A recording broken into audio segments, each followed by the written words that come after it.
Aloha. Mahalo for being here. What's up? It's Grit Squad. It is 4:07 Hawaiian time. It is 7:07 Pacific time on the 16th of July. What's up? Good to see everybody that's here live.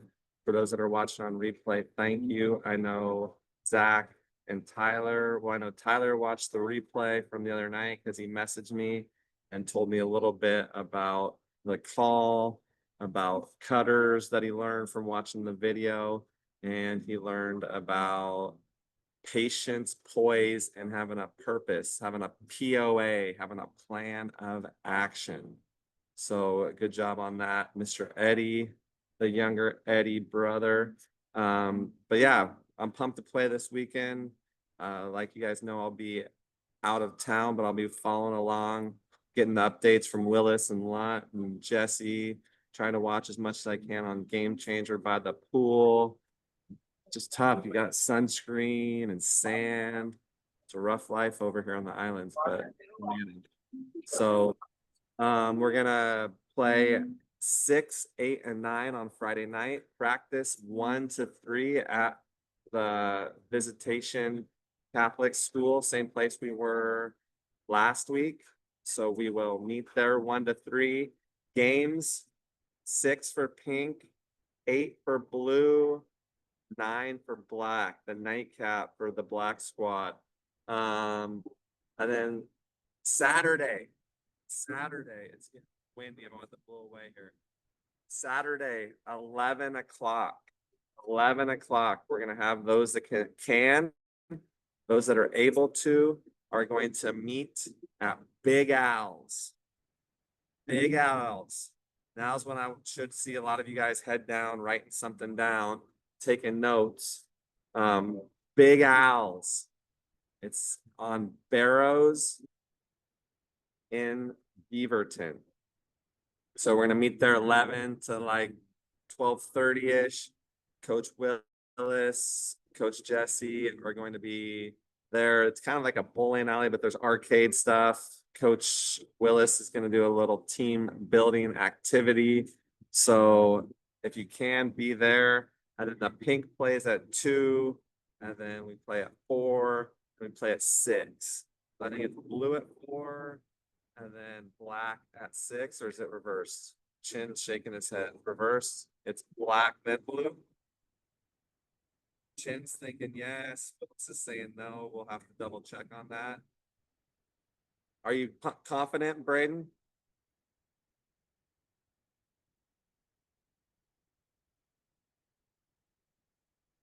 He's trying to figure out how to unmute himself with this technology. I think so. I think that's what I saw in the blue text. Willis, is it blue squad at 4? Blues at 6. He's at 4. He's correct. So he's right. So it's blues at 6, blacks at 4. Okay, there we go. Now we know. There we go. Who's got the flow? Lava flows are delicious, by the way. When you guys get to be old enough, it's a pina colada and a strawberry daiquiri kind of mixed together.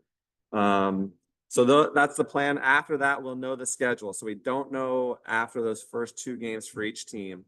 We'll try to get you guys possibilities of game times, but just make sure you're staying tuned in to what we got going. But Coach Willis, you got anything for us? Coach Jesse, if you're able to, and then I know Coach Lunt's got a great message that he's going to deliver. Coach Willis, what do you got for us tonight?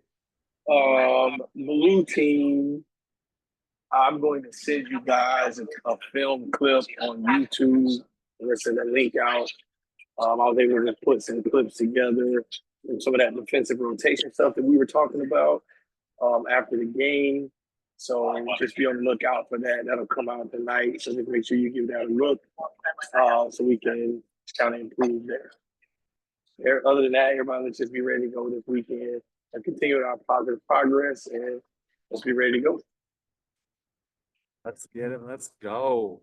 All right. I think help side defense is something the whole program, you got to help the help guy. Sometimes I saw we'd have a good like rotation from the home guy to help, but then no one would slide down and take their man. So the guy would do a good job kind of stepping up to help, but then they just dump it off right to that guy whose guy was doing the helping. So help the helper is a concept that hopefully we can get to. Coach Jesse, Coach Joel Jesse, Grants Pass's finest. What's up? Not much. Just got out of the pool, spending some family time with my family from Utah right now. Had a really good practice last night with all the Southern Oregon boys. We actually worked a little bit on helping the helper and making sure that we stop the drive a little bit better this week. And, I think for this weekend, just really, I think all three teams a couple of times ran out of energy. It's really easy not to get touches, and it's really easy not to talk when things are going good or when things are going bad. And I promise you, out of the people that are on the team, whether it's 7, 8, 9, 10 guys on the team, there's always going to be somebody mentally that's probably struggling, and they just need that little fist bump and and that positive reinforcement. So I'd like to see us do a little bit better on that, whether we're winning or whether we're losing, making sure we're staying engaged and we're staying positive and we're being intense, which is, the intensity is part of our grit. I think that sometimes we lack that. As soon as you check in, you need to be intense right away. You don't have a chance to get into the flow of the game. You need to bring it right away. That's all I got for tonight, Coach. Bring it right away. Some guys are like, well, I need to get in the rhythm. And if you get in the game, you need to be ready. I don't know, I've said this before in other meetings, but you need to be ready when you check in. Maybe you're only going to get 2-3 minute spurts. So when you get in the game, you need to be mentally ready to perform. So make sure that you guys are, like you said, staying engaged. You're active on the bench. You're huddling. That's one thing that we got to get better at. Get in a tight huddle and just get out. It shouldn't be a walk to the huddle. It shouldn't be slowing down the game. You got to jog in, get a tight huddle, and then get to your spots on the lane or get the ball out of bounds. But you guys got to do a better job at that and just communicating in general. Definitely something to be said for just talking. If your shot's not falling, that's a way you can get yourself back into kind of the flow of the game. If your shot's not falling or you have a couple turnovers, just talking and getting yourself through that by communicating can really help. So make sure you guys are dialed in, engaged, and involved in the game. So Coach Lund, I'm going to turn it over to you. I know you got some good stuff, E plus R equals O and some other stuff. So I'm going to turn it over to you.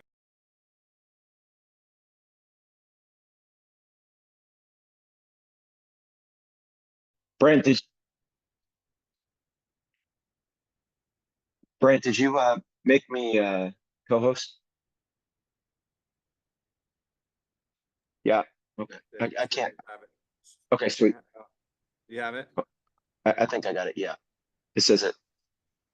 Okay, so we're gonna talk about a couple things. But I wanted to first start off with I'm a visual guy, so like I love I'm a big guy on clips and anything that can kind of just spark your mind frame. I know Coach Jesse brought this up as far as competing, especially when things aren't necessarily going your way.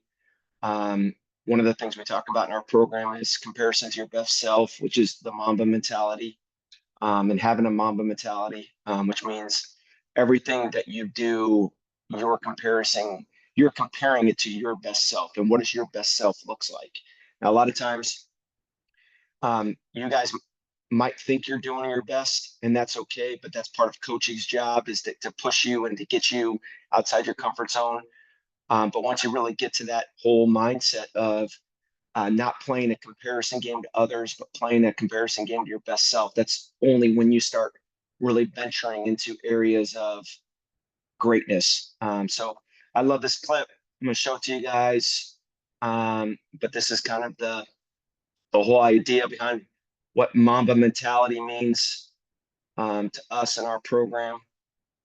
So Can everyone see this? Give me a thumbs up. Okay. Can everyone hear it? I don't know how to change a speaker. How do I go about doing that? It says it's full volume, but you guys can't hear that? Okay. Any ideas on that, Brant? How do I share with the, Yeah, I does don't anyone know. know? Last time I thought I had sound going, I wasn't able to get. I remember when I tried to get Coach Willis's message to the team, I couldn't get it to share either. So I don't know why. Let's see if there's any settings or anything. Host tools allow participants to start video, unmute themselves.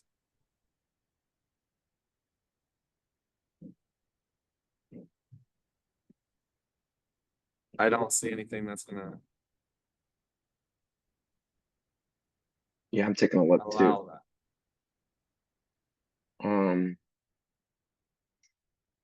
Okay. Well, then I won't show that clip. What we'll do is actually let me just go. Multiple participants can share streaming options. Let's try volume. Audio.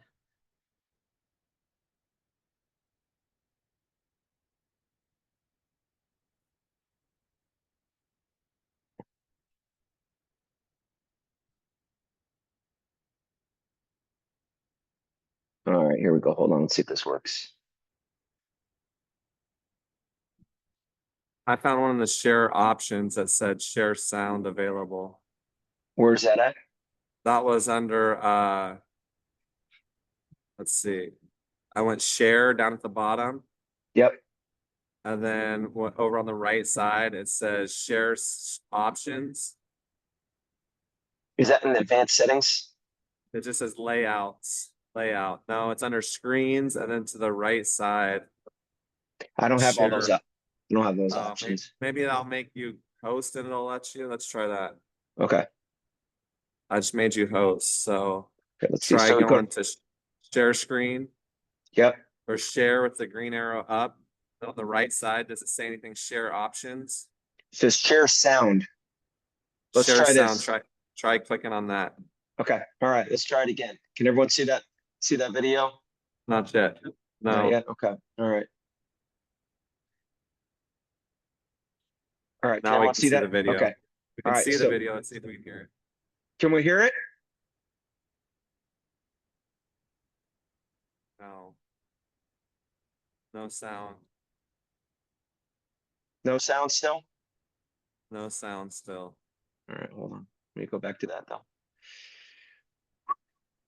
Share.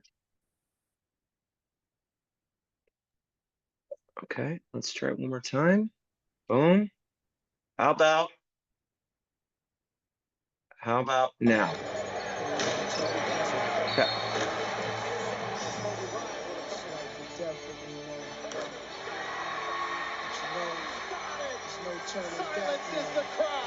The Mamba is loose. Somebody has to put him back in the cage. How much do you have left, Mamba? Mamba, there is the Mamba hitting the patented. There's a difference between who you are and what you are. I mean, what I am when I step on that court is, I become that. I am that killer snake.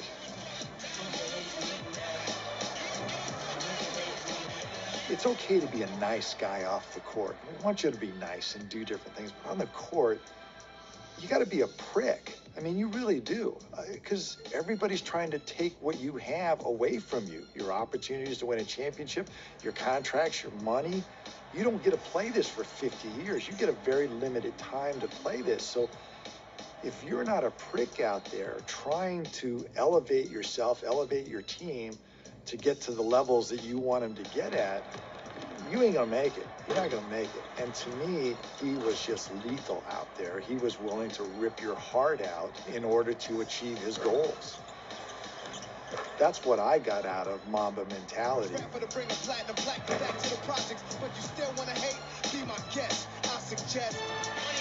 was impossible to keep Kobe down. If you shoot him between the eyes with a .45 Magnum, he'd catch the bullet back here and throw it back at you. The Mamba mentality simply means trying to be the best version of yourself. Every day, you're trying to become better. And it's a constant quest. It's an infinite quest. Let's talk about your game face. A lot of people talking about the Kobe Bryant. We have a picture here, and you can.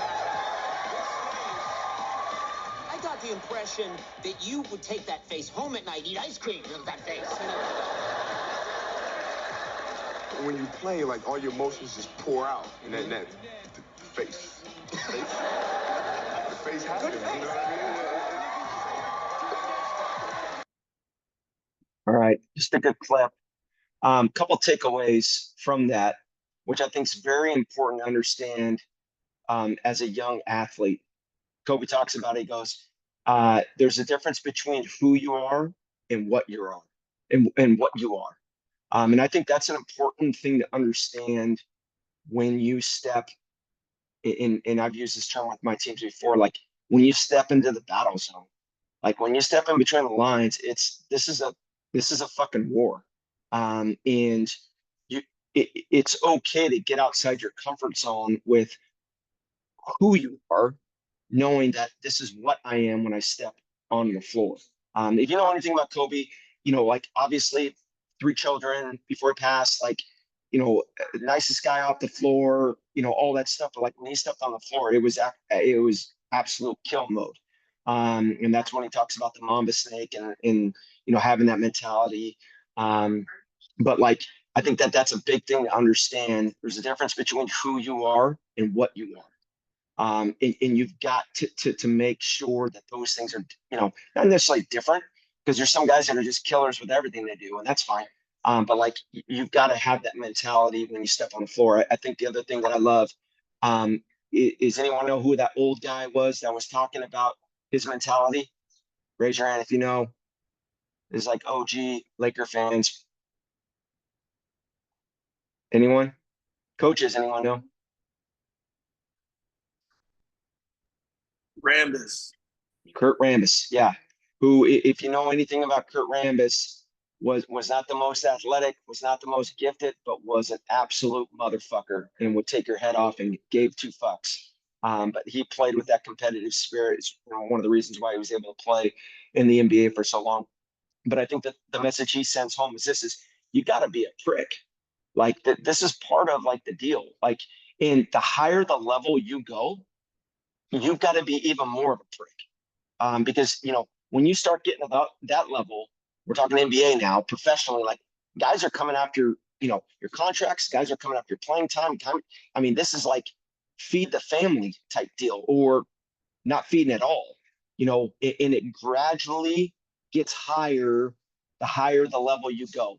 Like right now, I would say being in high school, like you guys are probably at novice. Okay, you want to play college, like it's only going to increase. The higher the level with the college experience, it's only going to get higher. Now you start talking about, like, we're talking about high major Division I. Now you're talking about Duke's average going for any NIL deals, a $2.5 million contract. Like, so do you think that, like, if I'm Duke and I'm recruiting you and you're just going to be a passive guy that's just going to hey, okay, well, we'll let him get his? No, bullshit. Like that's that's not the way it works. So it's you got to understand that you've got to have a little bit of that prickness in you. And the greatest in the world, that's what they do, and that's what they own. So, out of that clip, it's not who you are, it's what you are. And what I am when I stand on the court is completely different than who I am, but that's what's got to come out for me to be at my best. Having a mindset of being a prick. You just got to do that if you want to. So that doesn't mean being, lacking integrity, being, lying. I mean, being cheap, doing anything like that. No, but like you have to have a mindset of like, hey man, like it's either you or me, and I'm gonna do everything to make sure it's not me. And then the last part that I think is important, and this is really where we hone in with the Mamba mentality with our program, is the comparison game. Like he talks about, like comparing yourself to your best self all the time, right? And I think that's one of the biggest insecurities I see out of 15, 16, 17, 18-year olds, where if they're in an environment where maybe their best isn't good enough, and I'm going to bring up an example here in a second. I want you guys to think about this. But when your best, like maybe isn't as good as, you know, your comparison game, a lot of times we have the tendency at that age is to fold and maybe not give everything we got, because maybe my best right now isn't as good as it is in the room that I'm sitting in. And so you have a tendency to give in a little bit. So I always bring up the weight room because I think this is a big thing. All right. I don't know how many of you guys, and I remember being 14, 15, 16 years old, first time getting in the weight room. And, you know, you're with all the other athletes. You know, in my high school, we had 6-period PE. So every athlete had that period PE. That was just the way we had it in our high school. So you're amongst athletes, and then when it was your off season, you had different sports that you would play. You'd play. I mean, shit.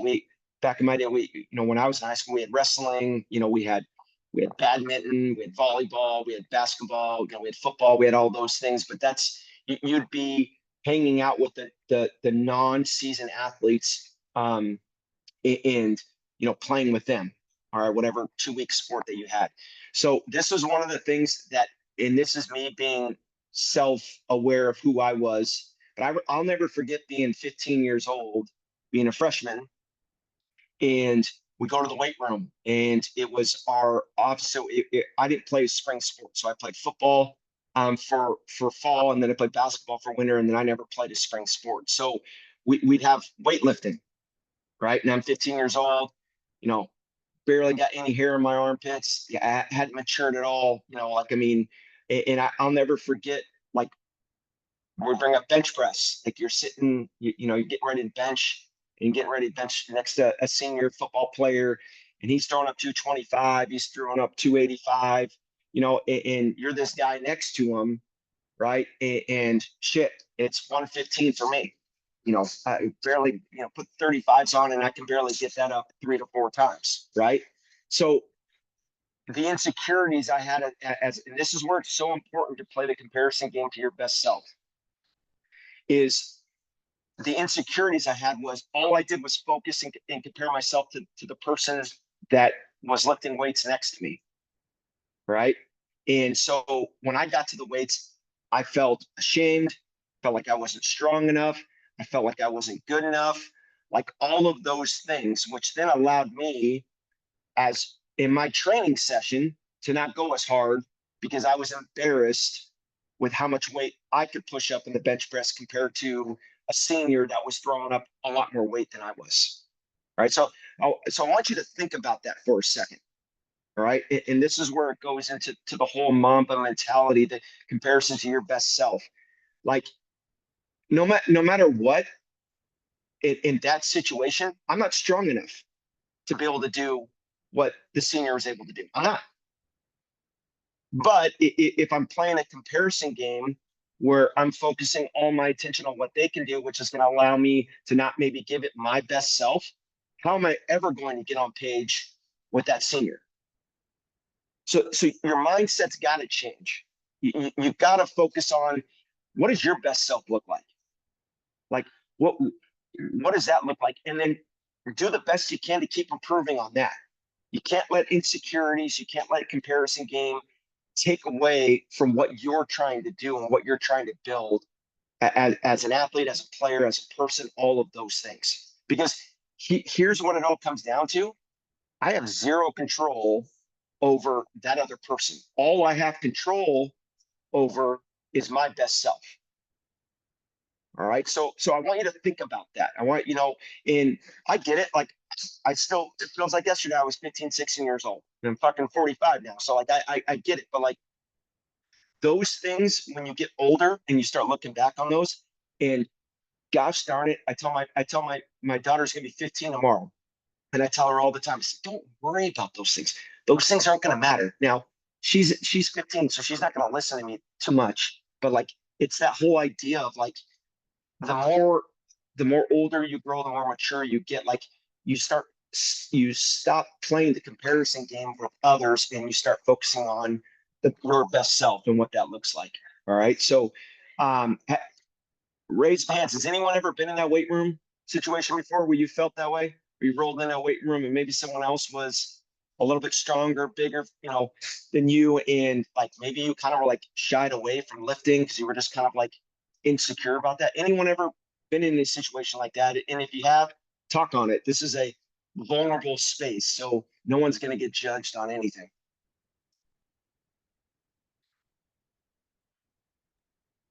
I remember coming into high school as a freshman thinking I could like jump super high and I was super athletic.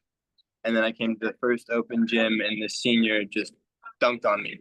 He jumps up during a scrimmage and he dunks on me. And that just completely embarrassed me and made me feel ashamed. Okay. Thank you for sharing, Gavin. What were some lessons that you might have learned from that, if any? Some lessons probably just to not to assume that you're better than anyone else. Okay. Like it? Anything else? Well, and I think that's what Gavin just said right there. Goes so far. He goes to not assume that I'm better than anyone else, right? Like, so like that's what we're trying to change here with the mentality of like comparison of your best self, right? Like you're not worried about anyone else. You're just worried about your best self. And what does that look like? And if I'm not quite there to what that other person is, that's okay. I just got to keep working. I got to keep getting better at my best self, which is going to carry over in the long run. Does everyone know who Emmett Smith is? Emmett Smith, anyone? Chin, you don't know who Emmett Smith is? I'm gonna be embarrassed if you don't know who Emmett Smith is.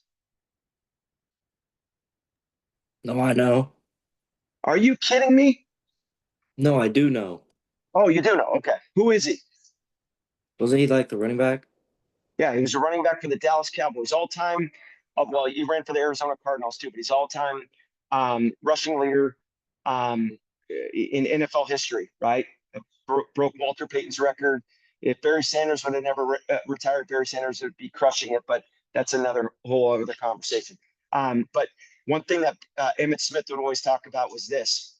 When he was a young athlete, this is when he was in high school, like every morning he woke up and he knew that there was someone out there that was doing just as much as he was, right? And so like he played a comparison game, but that was his motivation to get going on his best self. All right. And so I think that that's where like, you got to know that, there's guys getting up shots, there's guys doing all this stuff. Now you can't control what they're doing, but that should be motivation as far as you getting in the gym and working on your best self and your craft as much as possible. All right. So thanks for sharing on that, Chin. This is one of the things we use in our program all the time. It's a staple. It's one of our core values. It's we only have 4 core values in our program, but this is a big one. So our circle of control, things outside of my control, other people's actions, other people's feelings, other people's mistakes, other people's opinions, things I can't control, my effort, my attitude, my actions, my behavior, to be a great team member. But trying to focus your attention on things inside the circle and eliminate things outside the circle. All right. Because what I tell our guys all the time is that like you only have a limited amount of energy throughout your day as a human being. And what you want to try to do is you want to try to focus all that energy on everything that you can control. Because in hindsight, you are wasting energy when you're focusing energy on things you can't control. You guys get me on that? That makes sense. Okay. So like, I ask our guys all the time. I know one of my former players, I actually just talked to him a couple weeks ago. He didn't get a job that he was really hoping for. And one of the things I started talking to him about was circle of control. What can you control? What can't you control? Let's focus our attention on that. and being, human beings, that's not an easy thing to do. But if you're self-conscious and you're aware of those things and you can ask those questions, you are 80% ahead of the game than a lot of other people that don't even ask those questions. All right. So understanding that, hey, there's things you can't control as a person, as an athlete, as a as a as a son, as a brother, as a spouse, boyfriend, whatever. Okay. But you got to know what those things are, and then you got to spend your time and energy focusing on those things and trying to eliminate the things you can't control. Right. For example, all right, in a basketball game, okay, can I control officials? Absolutely not. And we all know we talked about this before. Our officials aren't very good. All right. So there's no consistency, and then there's no control over what they're doing. So like you've got to play in a place where these things, you're eliminating those things that you can't control, and you're focusing on the things that you can control. So with the circle of control piece, that now we're going to move into, and we're going to bring up the officials here in a second. We're going to bring into another piece that's very important in our program, which is E plus R equals O.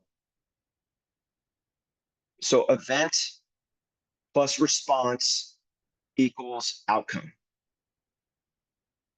All right. And one of the things that we talk about in our program is having a championship response. You've either got a championship response or you've got a bust response. Right. So I'm going to bring up this example. We just talked about officials. Okay. Circle of control. I can't control the officials. There's an event that happens, just like the things outside your control. 99.9% of the time, you're going to have zero control over the event that happens to you. Where you have control is on your response. And depending on what that response looks like is either going to equal one of two things. You're either going to have a championship outcome or you're going to have a bust outcome. All right, so think about this. Event happens outside of my control. An official, I drive, I go to the rim, I get absolutely clawed and fouled. There's no call. That's the event. All right, the event I have no control over. Okay.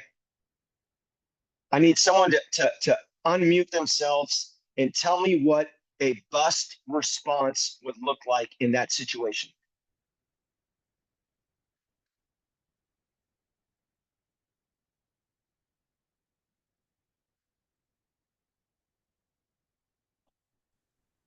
Come on, gentlemen. Whining about it and not getting back on defense. Okay. All right. So whining about it and not getting back on defense. Okay. So tell me what that outcome is going to look like. Usually in those situations. Well, your team's playing 4-on-5 the other way, and then you probably give up a layup. Okay. Or maybe you pick up a technical foul, or you know what I mean, or you create negative body language, like all of those things out of that response don't equal anything that's positive as far as an outcome goes. Correct? Tyler? Yeah. Okay. All right. Tell me what a championship response looks like out of that situation. And Tyler, you're not allowed to talk. Like don't throw your hands up, don't complain, just get back on defense and forget about it and just wipe it. Move to the next play. Okay. Now, does that guarantee that outcome is going to be like, does that mean you're going to win the game by consistently doing that? Probably not. But are you going to put yourself in a better situation as far as outcome goes with those responses compared to the bust responses? Yeah. Does anyone disagree with me on that? Is there anyone here that says, well, if I give a bust response every single time, then we're still going to put ourselves in a position to win?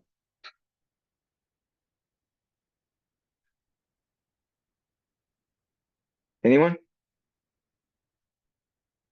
Okay.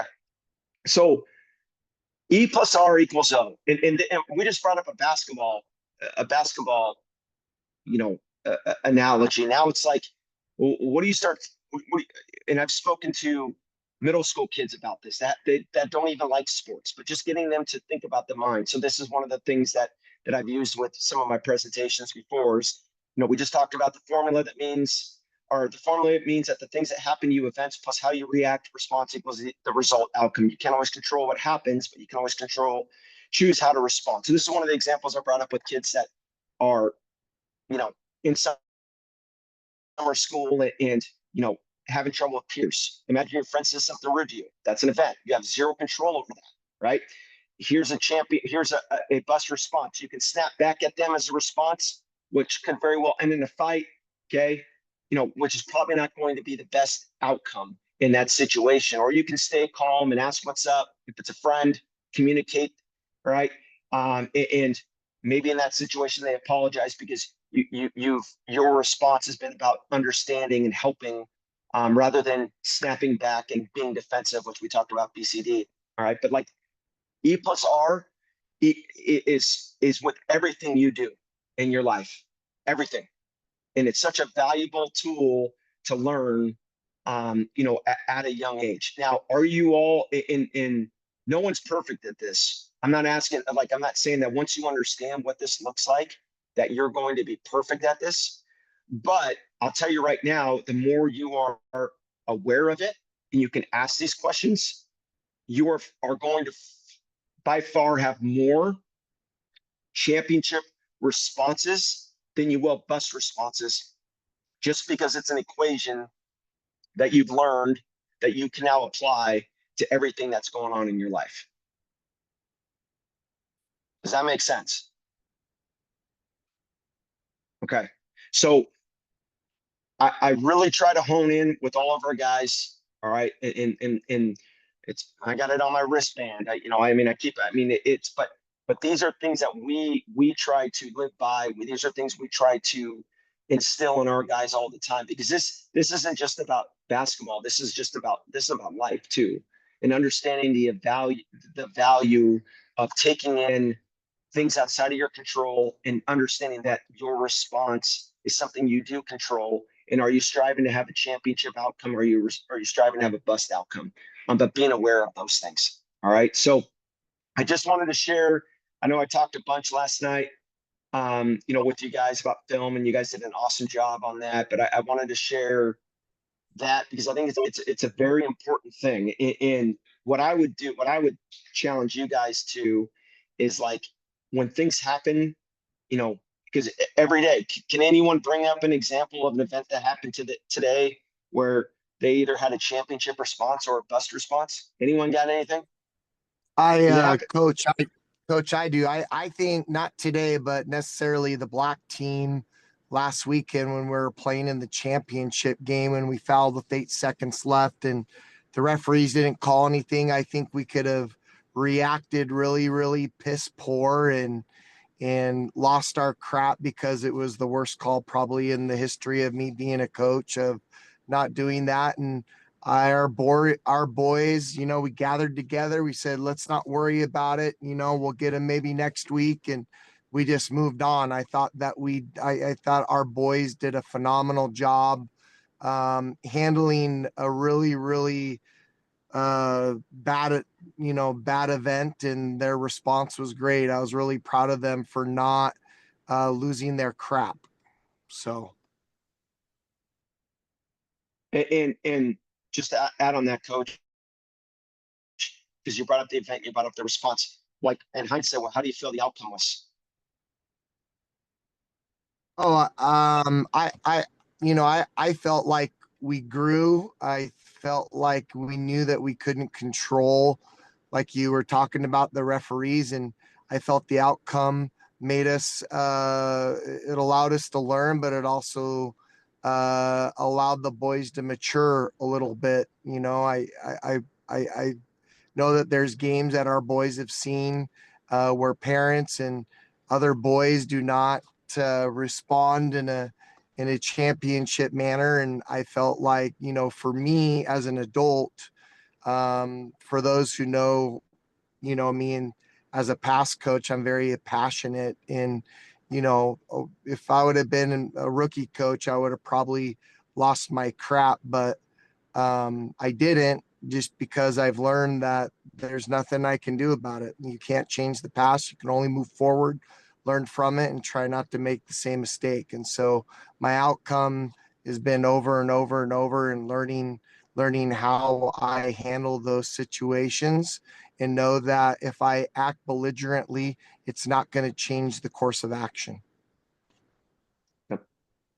And I think there's a couple things you just said, Coach, that were really good. Like, trust me, guys, you're not going to be perfect at this. Like, I'm talking about this and I fuck it up all the time. So like but like that's part of being a human being. Like, and that's part of growth, and that's part of bettering yourself and all those.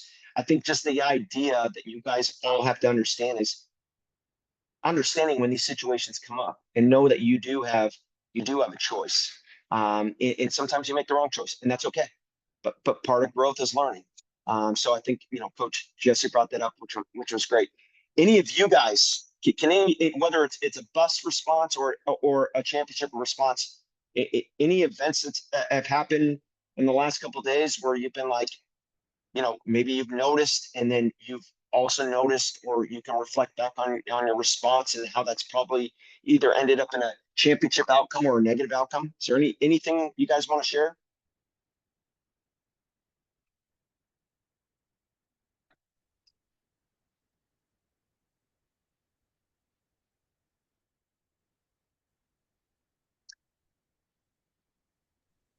I would say today, my high school had like a sort of open run thing. I didn't play all that well, or I guess I didn't make very many shots, and I've was more down on myself than I should have been.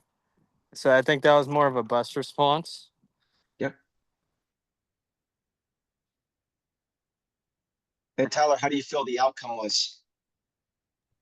I mean, at the end of the day, it's one July Open Gym, and there's a lot more coming up, and it's pretty insignificant in the grand scheme of things. Right. But learning from it and being self-aware, I think, is an important piece. And that would be my challenge for all of you guys. Now that we've talked about E+R=O, like, because fellas, like, you're daily, you're going to be challenged on events that are going to happen in your life, and then what your response going to look like.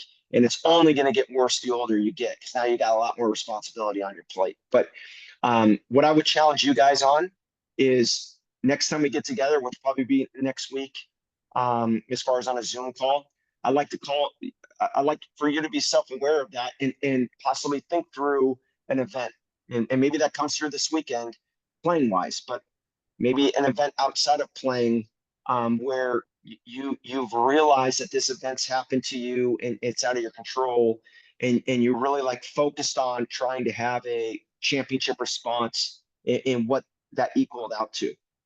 So that's one of my challenges I want to give you guys, for the next week, is be self-aware on those things.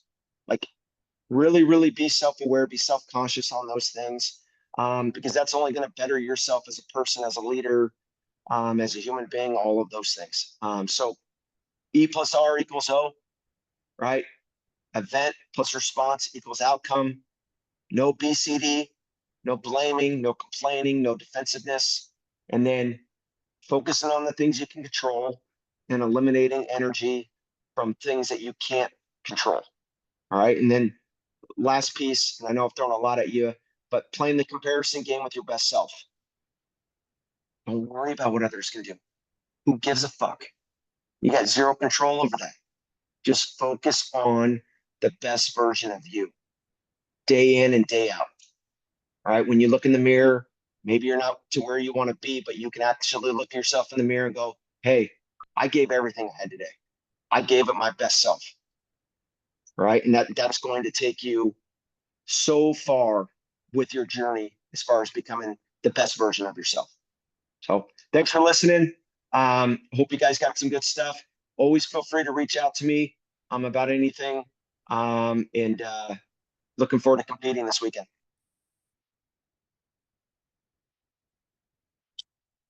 Thanks, Coach. Great job. Coach Minor had the dip. he asked me to ask you guys, did you guys complete the Master Your Mindset assignment yet for this week? If you have not completed that, make sure you get that done. Probably need to jump on that tonight. Just a reminder, Coach Miner does get a report out on everybody's progress on that. So that is good stuff. I need to make sure you are doing that. Does anybody have any questions on the plan for this weekend? Everybody understand we got practice, then we have games. Is anybody not clear on their game times? Anybody have not seen that information? Okay. So, all right. So I think we are good there. If you have any questions or if you cannot make it for any reason, anything like that, please let your coach know.